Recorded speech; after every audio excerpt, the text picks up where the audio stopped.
नमस्कार बंधुरा पुअर किचेने आबारो सबाइके स्वागत। आशा करी सबाई खूब भालो आछेन, आमिओ खूब भालो आछि। आजके बानाबो गुगली दिए पालং शाकेर रेसिपि। भिडियोटा स्किप ना करे पुरोटा देखार अनुरोध रइलो। आपनारा तो अनेक रकम पालং शाक खेयेछेन और এই শীতের দিনে কিন্তু এই রকম গুগলি দিয়ে পালং শাক খেতে দারুণ লাগে।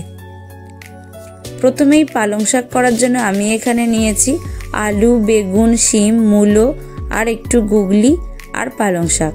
এবার কড়াইতে তেল দিয়ে আমি প্রথমে এই গুগলিটার মধ্যে লবণ আর হলুদ খুব ভালো করে মেখে নিচ্ছি। এদিকে তেলটাও গরম হয়ে গেছে।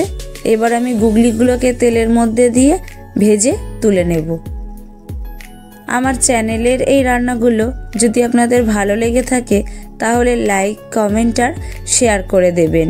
আর আমার চ্যানেল এখনো না সাবস্ক্রাইব করা থাকলে চ্যানেলটিকে সাবস্ক্রাইব করে বেল বাটনটি প্রেস করে পাশে থাকবেন আর নোটিফিকেশন অল করে রাখবেন যাতে এই রকম নিত্য নতুন রেসিপি সবার আগে আপনারা দেখতে পারেন। গুগলিটা ভাজা হয়ে গেছে তাই আমি একটা প্লেটের মধ্যে তুলে নিলাম। এবার ওই তেলের মধ্যেই ফোড়নে দিলাম দুটো শুকনো লঙ্কা আর দিলাম ছোট চামচের 1 চামচ 5 ফোড়ন আর দিয়ে দিচ্ছি তেজপাতা। ফোড়নটাকে একটু নেড়ে চেড়ে ভেজে নেব। ফোড়ন থেকে সুন্দর গন্ধ বেরিয়ে এসছে। এবার আমি দিয়ে দিলাম কেটে রাখা শিম আর দিয়ে দিলাম মূলো আর দিয়ে দিচ্ছি বেগুন আর দিয়ে দিলাম কচু। এবার দিয়ে দিচ্ছি কেটে রাখা আলুটা আর দিয়ে দিলাম চেরা কাঁচা লঙ্কা। এবার এই সবজিগুলোকে একটু হালকা ভাজা ভাজা করে নেব। আর এখানে কিন্তু আমি সবজিগুলোকে সব সবজি একই রকম সাইজের করেই কেটে নিয়েছি। এইভাবে ছোট ছোট করে সবজি কাটলে এই রকম পালং শাকের তরকারি খেতে কিন্তু ভালো লাগে আর দেখতেও সুন্দর লাগে। সবজিগুলো খুব সুন্দর করে ভাজা ভাজা করে নিয়েছি। এবার আমি কেটে রাখা পালং শাকটাও সবজির মধ্যে দিয়ে দিলাম। এই সবজিটাকেও আমি খুব ভালো করে পালং শাকের সাথে নাড়াচাড়া করে ভাজা ভাজা করে নেব। বাড়িতে অবশ্যই একবার আপনারা গুগলি দিয়ে এইভাবে পালং শাকটা বানাবেন, বাড়ির সবাইয়েরই খেতে খুবই পছন্দ হবে। পালং শাক সবজির সাথে খুব সুন্দর করে নরম হয়ে ভাজা হয়ে গেছে।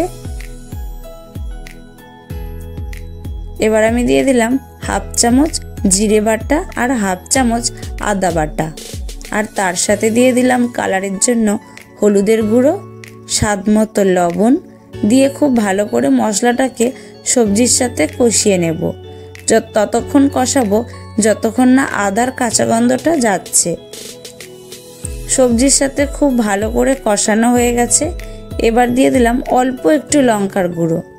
লঙ্কার গুঁড়োটাকেও সবজির সাথে খুব ভালো করে নাড়াচাড়া করে নেব।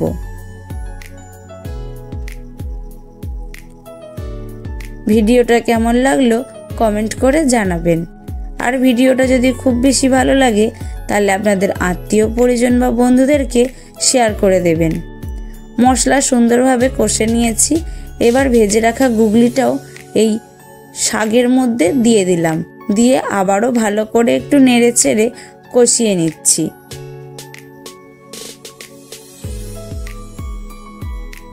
সবকিছু খুব সুন্দরভাবে কষানো হয়ে গেছে।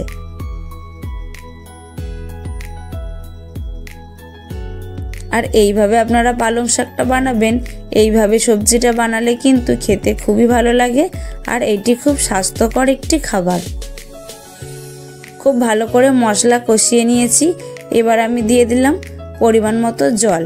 খুব বেশি জল দেব না, সামান্য একটুই জল দেব, কারণ পালং শাক থেকে তো জল বেরোবে। তাই আমি অল্প একটু জল দিয়েই সবজিটাকে কষিয়ে নিচ্ছি। এবার ওপর থেকে একটু দিয়ে দিচ্ছি চিনি। চিনিটা দিয়ে আবার একটু নাড়াচাড়া করে দেব। এবার আমি চাপা ঢাকা দিয়ে দেবো, দিয়ে সবজিগুলোকে একটু সেদ্ধ করে নেব। ফিরে এলাম কিছুক্ষণ পর। দেখুন সবজি অনেকটাই সেদ্ধ হয়ে গেছে। আমি একটু খুব ভালো করে নেড়ে চেড়ে নামিয়ে নিলেই তৈরি হয়ে যাবে গুগলি দিয়ে পালং শাকের এই রেসিপিটা। ভিডিওটা শেষ পর্যন্ত দেখার জন্য অসংখ্য ধন্যবাদ।